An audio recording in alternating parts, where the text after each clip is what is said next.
Oh, hola, good day, hello, or good evening. Sorry about the lighting situation, but it is what it is. In this room, there's just an overhead light, and it gives me a nice little shadow you chase around right on my face. Oh, we'll deal with it. Oh,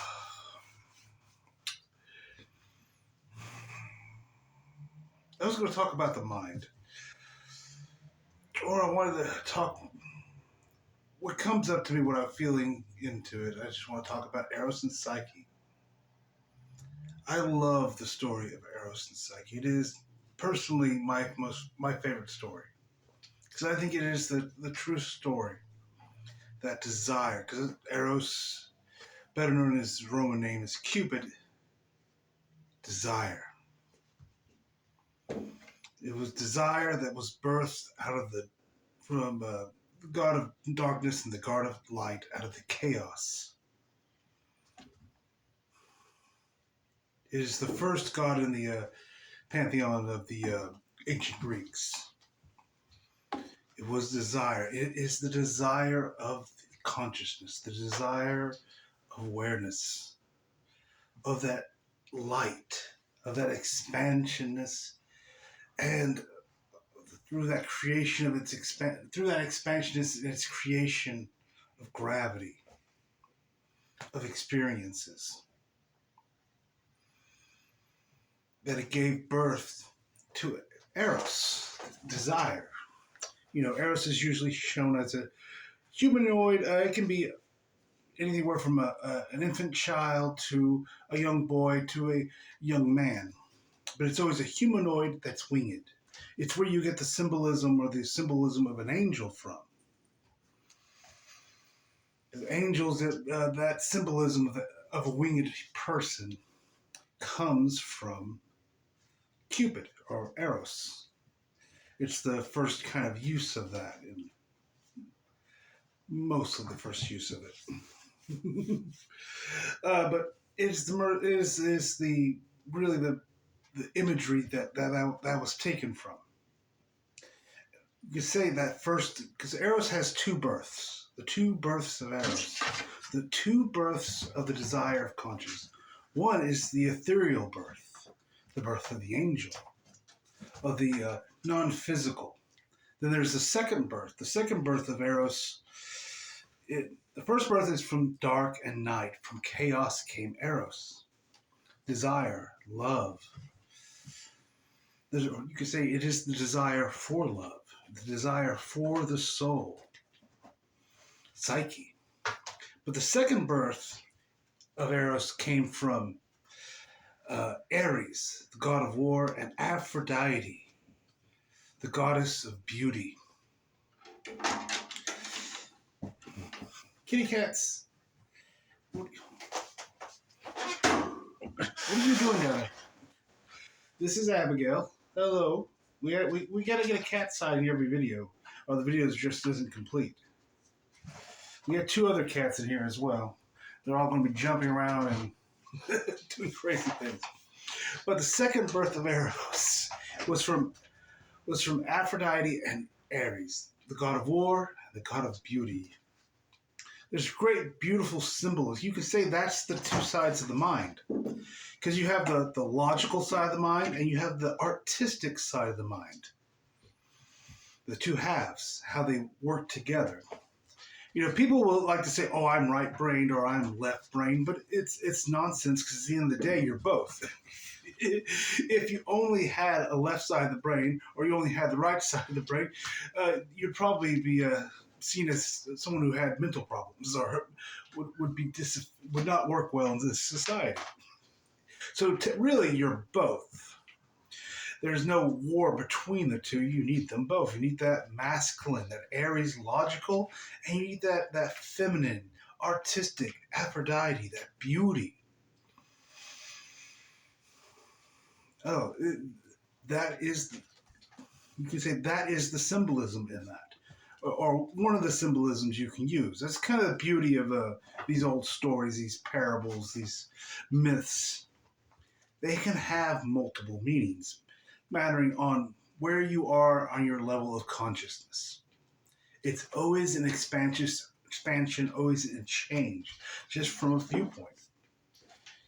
Because if you went to ancient Greek and went to the temple of Aphrodite, or the temple of Ares, or the temple of Eros in the ancient times, there would be different type of teachings that would have been taught to people who went to those temples, different kind of rituals and things of that nature. There's many ways to see it, many ways to experience it.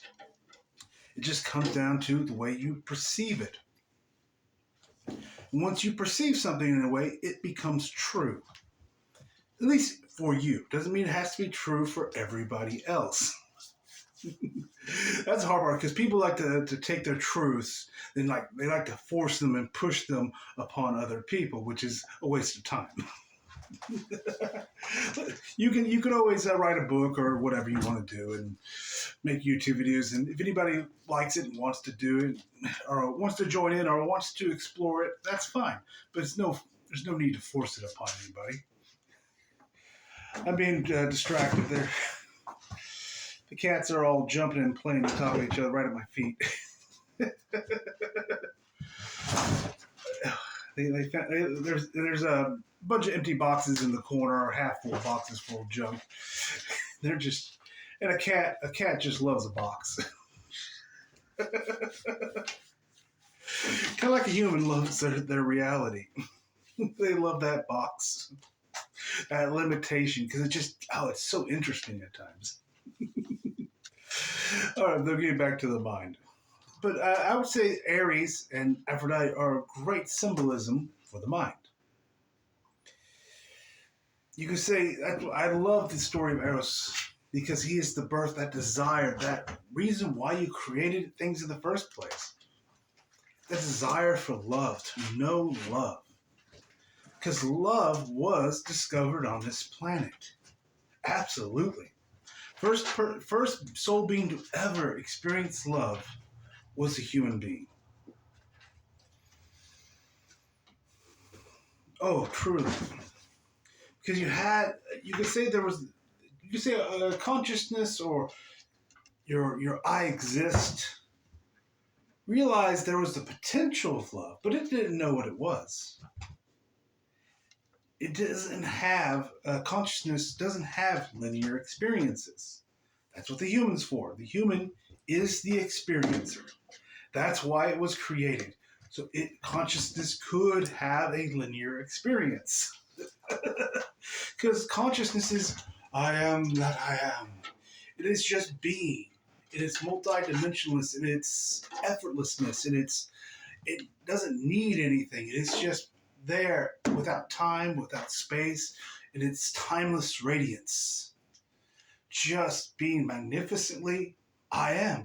I exist. That's all it's doing.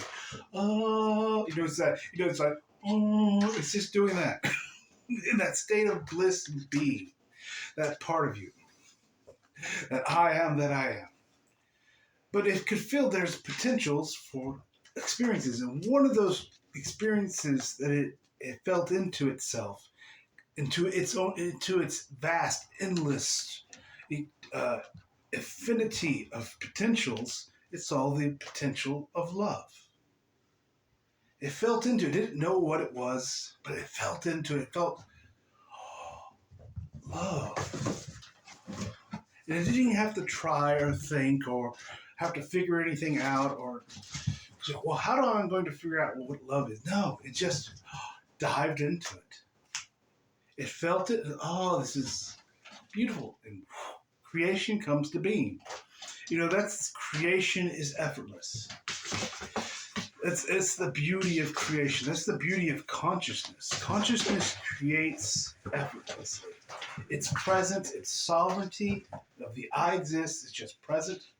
Its radiance happens. That radiance, that light goes out. It creates a gravity. That gravity brings in structure. It follows consciousness. Usually, it creates energy, mass, matter, atoms, neutrons, all those kind of fun things. And consciousness can now have a structured experience. Just by its mere presence and radiance, it just happens. Its desire to know what love was, to experience love, and then we get all this. Can you say consciousness is love? Because it's a potential of consciousness. It was always there. Because I say, when I talk about I say consciousness in its passive form, it's acceptance, compassion, and gratitude. You can say that is love. Right there. That is true love. Acceptance, compassion, and gratitude. But when you're just in that state of being, you don't know what it is until you go into the opposite, until you go into the restrictions where you do not love yourself, you do not have acceptance for yourself, you do not have compassion for yourself, and you don't have gratitude. Until you go into that visceral, physical experience of that, into that cutting off all the nos, all your knowingness, pushing away all your wisdom, and just getting stuck into this conflict between Aries and Aphrodite, between logic, cutting things apart, trying to figure things out. You could say, when people think of Aphrodite, they think of physical beauty, like a beautiful woman. That is the case, but you have to look at it's the beauty of mathematics, it's the beauty of chemistry, the beauty of science, geometry. These are all things that the ancient Greeks saw as beautiful. Symmetry, harmony, music, poetry.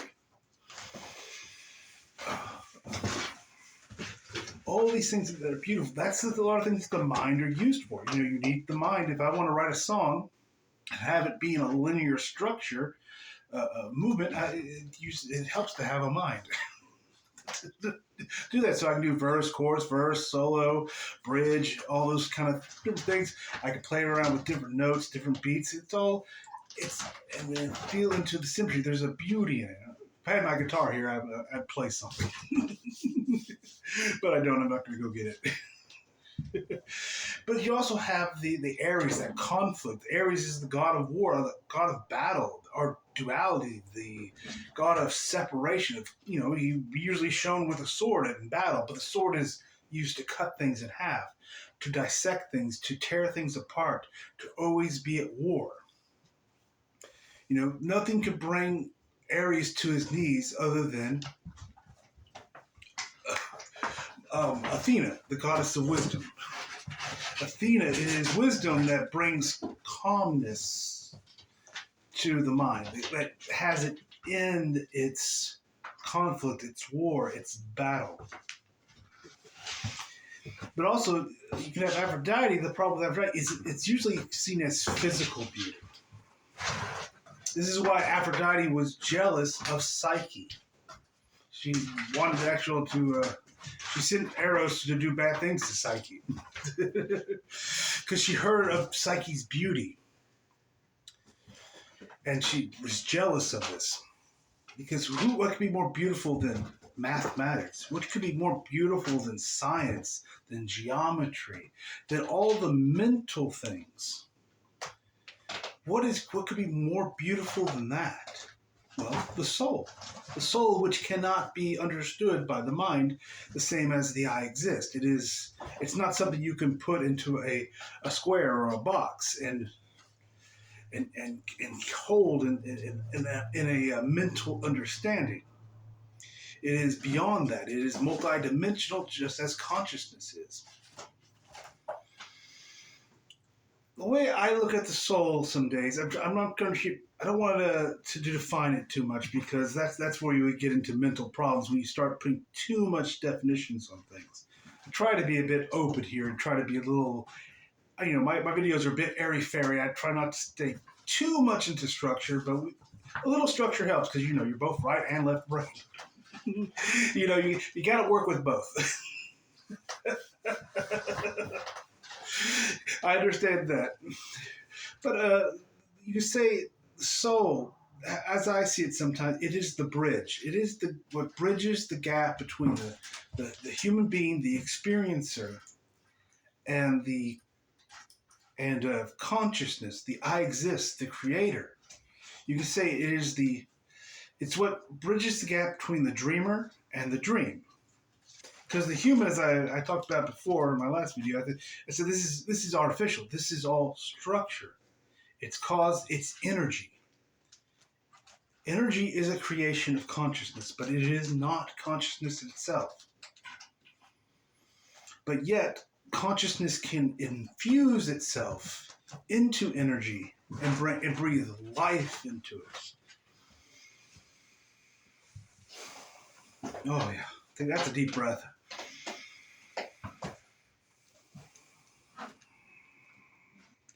It'll be interesting. You're going to realize at some point you can breathe life into anything. Anything can be alive in a way. It doesn't mean it's going to go around talking and making choices or things of that nature. But consciousness, you can put your consciousness into anything. In any structure. So you can say, the soul is the bridge between the human and the divine, because it's both. The soul is both human and it is divine. Some of us, we've called it the master. It is the true master because it is the one that lives in both realities. That part of you that is of the human and of your I exist, of your consciousness. Just feeling to how much of this I actually want to talk about. This is something people can make new beliefs into and new structures and get themselves all garbled up into the mind about. So I kind of want to leave it a little bit vague. Because even I don't want to, for myself personally, don't like to put into too much of a definition. I like to keep it open, let it expand. Because if it's not breathing, if it's not an expansion, it's locked into a linear kind of nonsense. Well, for now, it's what bridges the gap. That is why Eros seeks the soul. It is the desire to, because you can even say, how is the soul created? Did the soul create the human? Or did the human create the soul? Because the soul is the collection of all the wisdom of your human lifetimes. Because the way I explain it, I think I've talked about it in one of the videos, is you have your I am. We'll do a little triangle pyramid thing here. At the top we have the I am that I am, the I exist. Then here in this little corner we have the human, and in this corner we have the soul, psyche, the soul, the wisdom. What happens is the human has an experience. And as they allow that experience to be received by the I exist, without restriction, it flows naturally into it. The I am, which isn't mental, which isn't physical, and doesn't understand the mental or the physical reality in any way, that's what the human understands. The human is physical, it's mental. You could say, as it takes in those experiences, all the stuff the I exist, the I am, your consciousness doesn't understand, it strips out. It removes. All the dates, all the times, all the linear bullshit. All the things that a lot of times the human thinks are very important. The I am just does not understand those things. It doesn't understand linearity. It's not linear. It doesn't understand structure because it is freedom. It doesn't understand a lot of the human nonsense. It really just doesn't. I know that's going to be, some people are going to be upset about that, but it just doesn't. This is where you have to put your big boy and big girl pants on and just be okay with it. It is the human that understands the I. It's the human that understands being human. That's the human's job. That in that trinity, that's what the human does. The human is the human. The human knows what it means, knows what it is to be hungry, or to be poor, or to be broke, or to be loved, or to be hated, or any of these things. The I exist doesn't. It just doesn't. It doesn't have a mind. It's never had a body. It's never did anything in a linear fashion. It doesn't understand being poor because it creates everything. Everything comes from it. It has no needs. It has never needed anything. That's what the human understands. It is the experiencer. It is what the I am created so it could have an understanding of these things. It has the experience. These experiences are then taken into your consciousness, and transmuted. They go into that consciousness. It's like going in through a filter. The I exist just throws away all the mental, linear, limited nonsense that it doesn't understand because it doesn't even know what it is. It just lets it go, and it just transforms it all into pure wisdom, a pure nectar-like wisdom. And this is the soul, this wisdom of the human lifetimes, of all the human experiences. And it's the soul that has an understanding of what it is to be human, and yet it also has an understanding what it is to be I am, that I am, I exist. It is what bridges the gap, which brings everything back together again. It is this marriage, this wedding of Eros and Psyche that gives birth to Hiaden, the child of Eros and Psyche, their daughter, who was said to be bliss.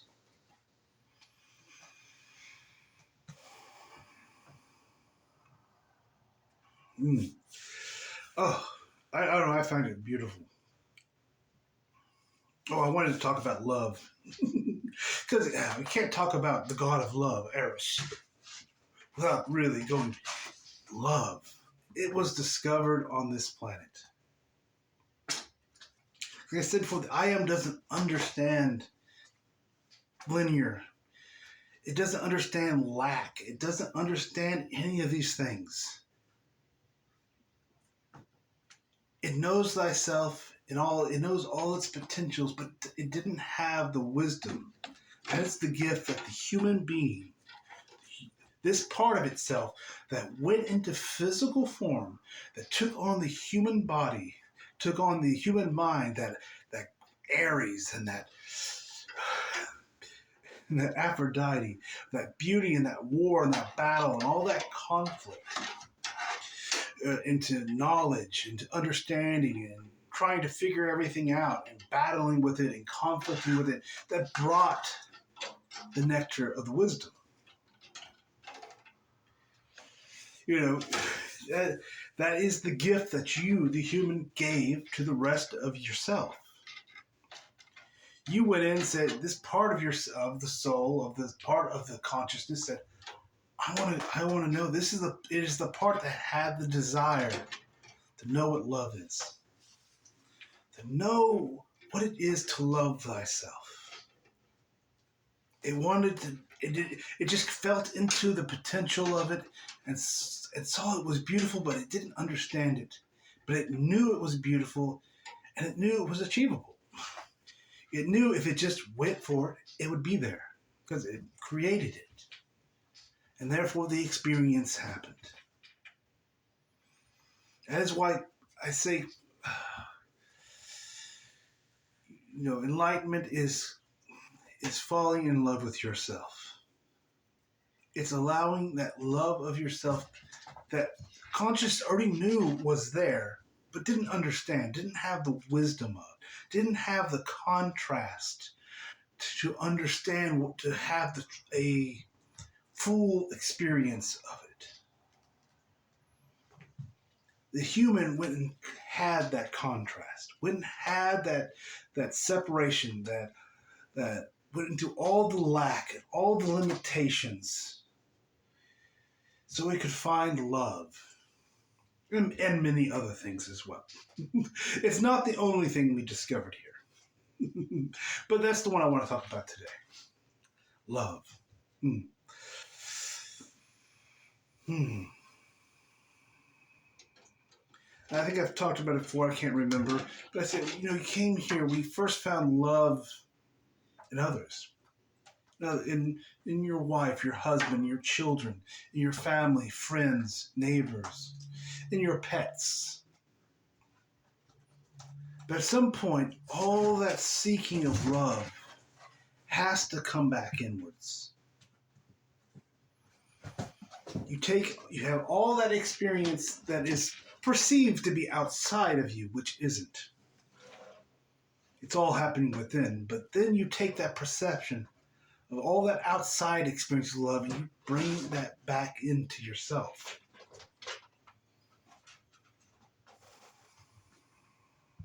And you experience the love you have for yourself. That is what one of the things the human came here to do. To fall in love with yourself, to have the experience of falling in love with yourself. Going into the darkest, most nastiest, most uncomfortable and experiences, then coming to see it from a higher perspective and seeing that it just brought wisdom, that it just brought understanding. It brought contrast to the entirety of you. You never did anything wrong. It was just a story. And you allow those stories to kind of loosen up. Not to be so solid. Yeah, you still remember them. But they don't define you anymore. The stories begin to change. You begin to have an overview of those stories that you had on this planet. You see it from a different perspective. You allow the wisdom that the experience brought you to come back, because it circles back around. Because now you say you had all these experiences without wisdom and without your knowingness.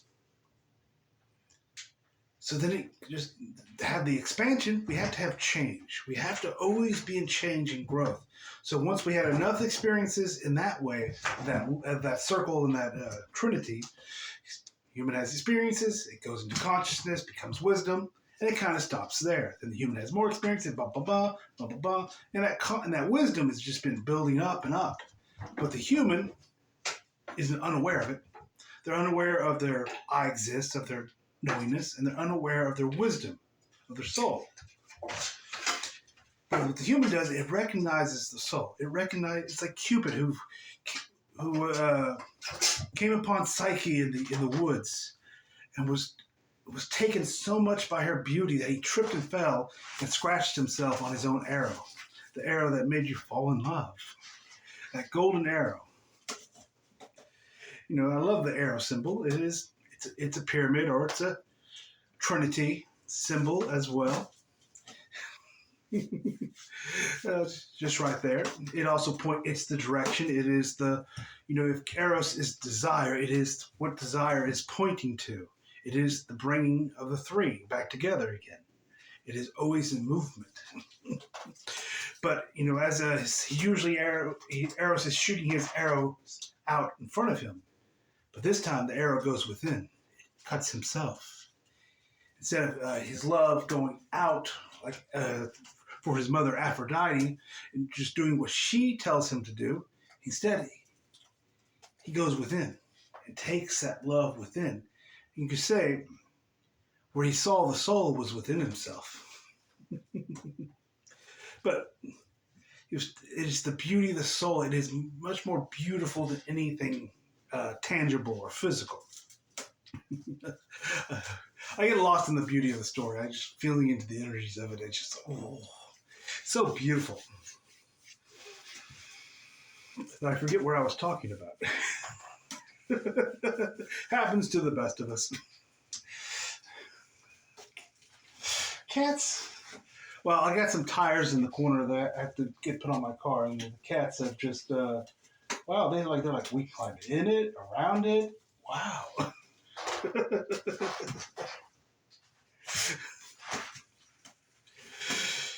Oh, but I can't remember exactly where I was. I know it was I was talking about the inward journey. You went from an outward expressive experience of love to the inward. Oh yes, the Trinity. We've been stuck. You've been stuck kind of in this Trinity that just kind of human has experienced it. It goes, the I exist. The I exist distills it down into wisdom, and that kind of stops there. But now the human looks within.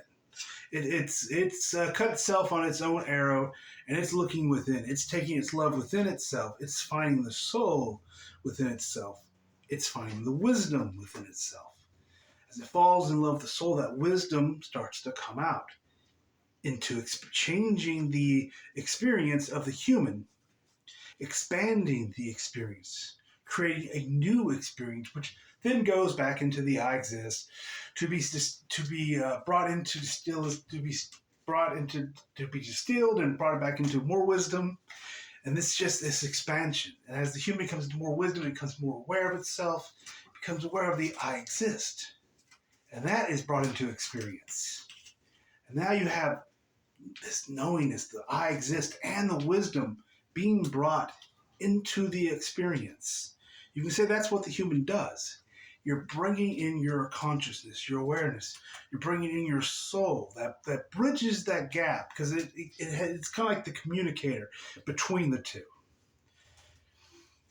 The soul, you can say, it is what communicates. It's kind of, it is the best of both both worlds, as you could say. The both. I don't know what can't of the I exist and the human. Bring the best of both, the freedom and that structured linear experience, and bringing them together, and it bridges the gap, and that is the master self.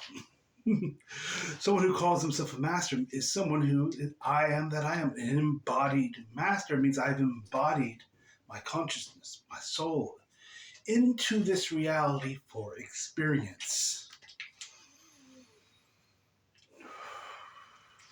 Whoa, that is a beautiful thing to do.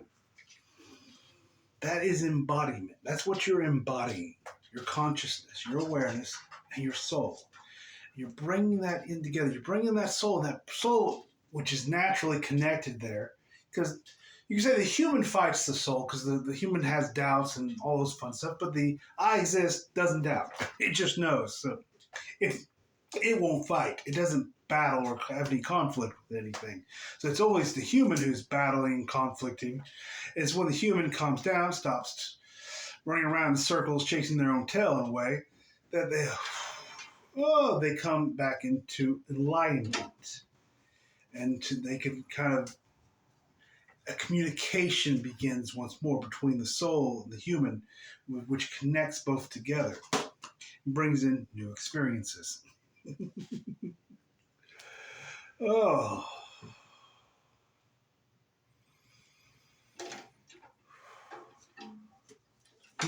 Beautiful. Cat, will you stop that? That is not a toy. I'm going to knock over.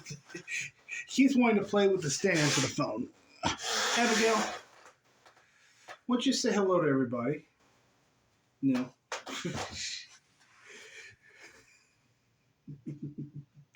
Oh. I'm trying to feel into in a moment if there's anything else I want to talk about today.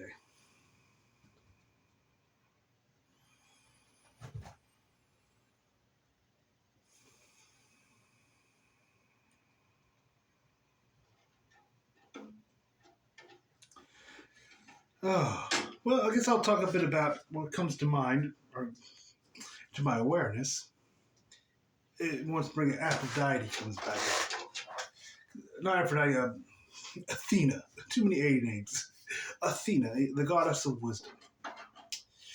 It is what brings Aries to his knees, the conflict. But you could also say the other parts of that conflict part of your mind, that part of your mind that's always in battle, always at war, always trying to overcome, always trying to figure things out. Ares was a battlefield commander. He was always strategic, if I could say it, always planning things out, always trying to plan what's going to happen next. How am I going to overcome my foes? Isn't that how most people go about their lives? Planning their lives out? Because a master doesn't plan their lives out. They're in the flow of consciousness. They realize, oh, I don't need to plan every little thing anymore. I can plan what I want for dinner tonight or something maybe, but I don't need to plan every little thing in my life. I don't need to plan even what I'm going to do for a job next year or whatever. It comes to me. You get into the flow of thing and you allow it to come to you. So it is the wisdom as you start going inward, you start exploring yourself, start allowing that wisdom to come back into your life, along with that consciousness. You allow yourself to get out of the mental structure of that of Aphrodite and of Aries, of that, because the mind is a beautiful thing. Geometry, beautiful science, beautiful mathematics, poetry, art. Because even all those things that are mental and linear and of this reality, you stop being so hypnotized by them, and as most people are, which is okay. It's an interesting effect. When you get out of that hypnotization that the mind creates, that this reality is so solid and real, you start allowing that wisdom that brings that expansion, that kind of, I don't want to say, you can say it rips it apart in a way, because it's going to feel like that at times. It's not always the most gentle, but it does it in a way that doesn't overwhelm. Anytime you're overwhelmed, it means you're in the mind. But it tears it apart a bit. It doesn't destroy it, but it brings everything into clarity. We call this the dragon. The dragon is a symbol we used for clarity. It's the Christos, the Christ consciousness. It brings clarity, because clarity is what most people do not want. Clarity destroys the illusion. You start allowing that wisdom, and you start allowing that consciousness, that knowingness to come in, and that takes you to a different perspective. It lets you look at things not in a narrow focus, but in a larger scope. And you start seeing that not all is what it appears to be. That is clarity. Clarity destroys the illusion. And most people do not want their illusions destroyed. They're very happy with their illusions. They'll complain about it all day and every day. But they do not want the illusion destroyed. Absolutely not. Even a lot of spiritual people do not want the illusion destroyed. It's an interesting thing to watch, but that's why you leave them alone. No reason to bother with them. At some point, they get tired of the illusion. They'll blow it up themselves. But clarity shows you that you're in a box. It shows you the box. It shows you all the limitations of that box. And it's not always a comfortable thing, because you believed in it so much. You put so much energy and effort into it. Your identity is even in it. Who you think you are is in that box. And when you destroy that box, it destroys who you thought you were. And that is a very scary thing for the human. The human, it can begin with shivers. But that's something just to be aware of. It's going to happen. That box needs to be popped apart. At some point or other, it's going to happen. You're going to have that expansion. From that expansion, you'll see things from a different perspective.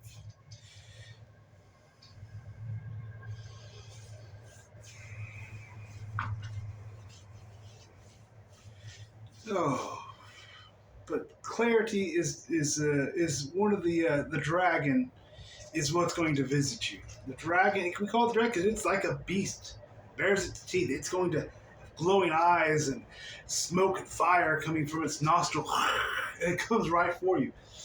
And it does it naturally. You don't even have to call upon it. Because if you start going outside the mind, you start saying, I want to leave this reality, or not leave it, but I want to expand my awareness back outside of it and be conscious of my awareness that it's already outside of it. Because people say it's oh, I need to raise my vibrations. I'm not a big fan. Some of these spiritual terms are just not really good terms. They're really not. I want to raise my vibration. What the fuck does that even mean? How do you even raise your vibration? You probably ask 20 different spiritual people, they'll tell you 20 different things. Oh, be a good person. I'm like, well, how do you be a good person?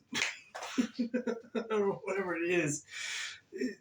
First off, there is no raising your vibration because you're already out there. You already are. I am that I am. I exist. You know, if that's not the highest vibration, I don't know what the fuck is. I'm just saying, these are times when it's like, you know, I wish spiritual people would use the mind every once in a while, just for logic's sake. If I am that I am, I exist. If I am consciousness itself, then I have to be the highest vibration. Now, there's a part of me that I've taken into a focus and brought into a gravity a bit, that is the part that is experiencing this. But I'm still that. I am that I am. I've always been that. I've never not been that. It's just, I don't know. Oh, it just makes me roll my eyes. I'm not a big fan of spirituality. It's pretty at times. It has poetry in it. It's beautiful symmetry or beautiful symbolism. Like I said, I like things like Eros and Psyche. I think it's beautiful. But it's more poetic and it's more story driven and it's interesting to talk in that way at sometimes. But it's at the end of the day, all the Greek gods are nonsense. They're made up. They're just mental inventions. If you can't tell the story of Eros Psyche and go beyond the linear story of it and feel into the expansionness of it, the consciousness of it, then the story is just a bunch of data and nonsense. It's the same thing with any religion or spirituality or any sacred text. It's just words on a page. It's the consciousness, it's the awareness that you feel into beyond that. If you look beyond that limited structure of it and feel into the vastness, the expansiveness of it, that's where the truth lies. Not in any book or any words or any ancient tablets or any mathematics or symbolism or anything of that nature. It's made up. It's invented. It's nonsense. It really is. At the end of the day, it's just a bunch of hooey. It's malarkey. But you can use it any way you want to. That's when I like to use it, but I like to change it up into a higher perspective view of it, and it's fun. It's just an enjoyable way of talking about it. It gives the mind something to do as your consciousness your goes out and explores. Because that's the real important part about these videos. It's not what your mind gets. I think I said this much times. I don't give a shit about data or information or if the people who are thinking, I'm going to get that one piece of information that's going to break everything open. It doesn't exist. It does not exist because data is just nonsense. It is. It's confusing nonsense. At a point, it's just a bunch of dribble. It's you can have fun with it. You can have some fun, enjoyable structures with it. But at the end of the day, it's not really that important. It's not how much you know mentally. It's how much you allow. How much you feel into things. You open yourself up. And just every once in a while, take a deep breath. Oh. Allow and be aware. Be in the presence of yourself. Because in that presence is where you're going to discover the love for yourself. Because now that you have brought that you've given consciousness, your consciousness, that gift of that comparison, that wisdom of love. Now it knows what love is. Because you gave it a comparison. You gave it something it could, it gave it a shadow so it could see itself. It's like if my hand was made out of light, but this entire room was also just light and nothing else, you wouldn't see my hand. Your conscious could feel into it. There's a hand here, but I can't see it. I can't touch it. It's not until you have the contrast between the dark and the light, shadows, that you can see the hand, that you can perceive it. That is the gift that you gave yourself, your consciousness, that perception of love. And now all it wants to do is share back to you the discovery that you found. You said, oh, consciousness, this part of me, I will go out and discover love and share it with you. You shared it back with yourself. Great job. You did it. Now it wants to give it back to you. You say, oh, wow. Thank you, dear human, for going out and discovering this thing called love and allowing me to have that experience of love. Now let me gift that back into you so you can take that knowingness of love, that wisdom of love, and have that new experience of it that we so desire. And continue to have these new experiences now, not as someone who's limited or in lack or feeling less than, but someone who knows who they are. I exist. Someone who has the wisdom of all their lifetimes, understands love on a level no other being who hasn't been to Earth does not understand. So you could say this is also why I'm not a big fan of a lot of your alien friends. If you're watching this, I'm not a fan of the alien friends. They don't know what love is. If they have not incarnated on this planet, it is still a mental ideal to them. It is a mental concept. They do not know what it is. I will stand behind that. Oh, your Palladians, your Turians, or whoever the fuck they are, they don't know what it is. Some of them are brilliant. They have incredible, almost hive super minds in a way. But they're very intelligent. But it's still just a concept. It's just a mental understanding. They have not gone to the depths of separation like you have, to the depths of limitation, the depths of forgetting yourself, not to know thyself, to walk into things as if you didn't already know what was going to happen, because that's what it is to lose your knowingness. Because the knowingness knows all of this works out. There was never any fear in it. And the consciousness it felt into this experience, oh, it all works out. Because there's no time. It knows the ending before it even begins. Consciousness, the same time that it realized there could be, you could say the wisdom came. Because it doesn't experience time like the linear human does. I know I'm getting off a little sidetracked today. Oh, but I don't know. I like to piss people off.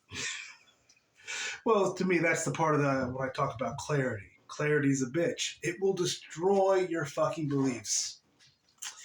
And if you can't handle clarity, if you can't handle your beliefs being popped at the the aliens are gonna land and save your ass, and they're not.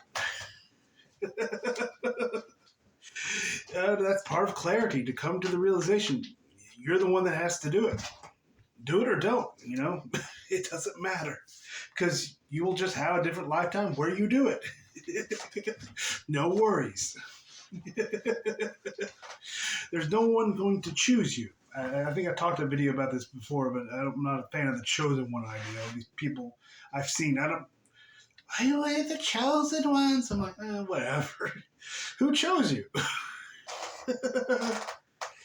Well, if they would just say they chose themselves, I'd be okay with it. You know, that's what the human does. Human raises their hands and, no, fuck it, I'll do it.